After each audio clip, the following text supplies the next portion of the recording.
Hello friends, Siragadikka ஆசை சீரியலில் என்ன நடந்துச்சுங்கிறத பற்றி பார்க்கலாமா?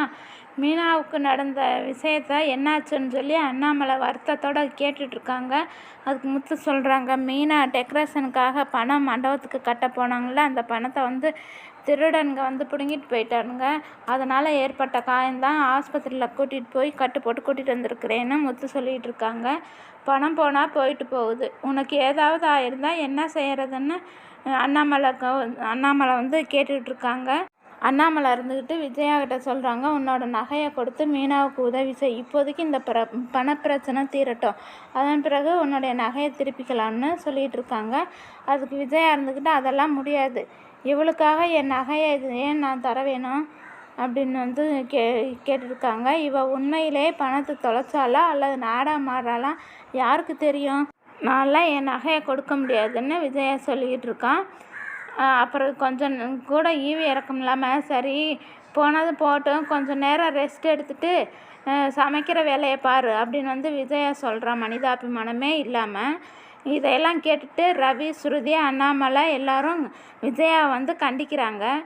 மீனா அண்ணாமலையிட்ட அத்தையின் நகையெல்லாம் எனக்கு தேவையில்லை, நான் உழைத்து என்னுடைய கடனை அடைச்சிக்குவேன், நான் யாருக்கிட்டேயும் பொய் சொல்லலை, ஏமாத்தலை, யாரோட நகையையும் திருடலை அப்படின்னு சொல்லி ரோஹிணியை குத்தி காட்ட ரோஹிணி உள்ளுக்குள்ளே ஆத்திரமாக இருக்கான். இந்த நிலையில் மீனாவின் அம்மா சீதா, சத்யா எல்லாம் மீனாவை பார்க்க வர்றாங்க. மீனாவை பார்த்து அவங்கெல்லாம் வருத்தப்பட்ட விஜயா அவ்வப்போது குத்தி கட்டிகிட்டு இருக்காங்க. அப்போது முத்து மண்டபத்தை குறித்த விசாரிக்கிறேன் அப்படின்னு சொல்லிட்டு மீனாவை கேட்டுட்டு, நீங்கள் சாப்பிட்டுட்டு போங்கத்த அப்படின்னு சொல்லிகிட்டு இருக்கிறாங்க. சொல்லிவிட்டு அவை முத்து கிளம்புறாங்க. விஜயா இருந்துக்கிட்டு சாப்பாடா அப்படின்னு கேட்குறாங்க. இங்கே அத்தனை பேர்த்துக்கும் சமைக்கலைன்னு விஜயா சொல்லிகிட்டு இருக்காங்க. நான் ஹோட்டலில் வாங்கி தரேன், நீங்கள் சாப்பிட்டு போங்கத்த அப்படின்னு முத்து சொல்லிகிட்டு இருக்காங்க. இந்த நிலையில் மனோஜ் ரூமுக்கு வரும்போது, ரோஹிணி உனக்காக சமையல் செஞ்சு வச்சுருக்கேன்னு சொல்ல, நீ ஏன் இங்கே வந்த, நீ இங்கே வந்தது தெரிஞ்சால் எங்கள் அம்மா என்னையே திட்டுவாங்கன்னு மனோஜ் சொல்கிறாங்க.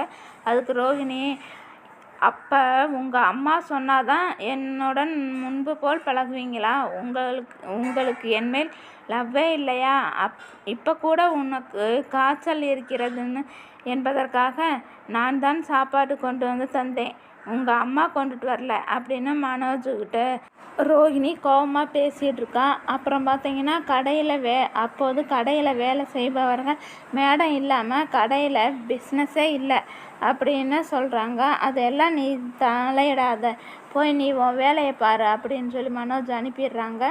இந்த நிலையில் தான் விஜயா கிச்சனில் போய் கஷ்டப்பட்டு சமைச்சிக்கிட்டு இருக்காங்க. அந்த நேரத்தில் அங்கே வரும் பார்வதி, நீ ஏன் சமைக்கிறேன்னு கேட்டுட்ருக்காங்க.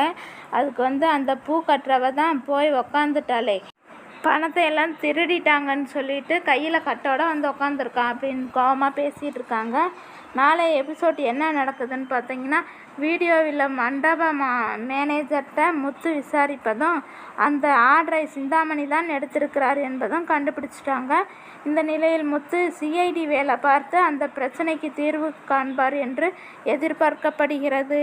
இப்படியாக இன்றைய எபிசோட் முடிவடைகிறது.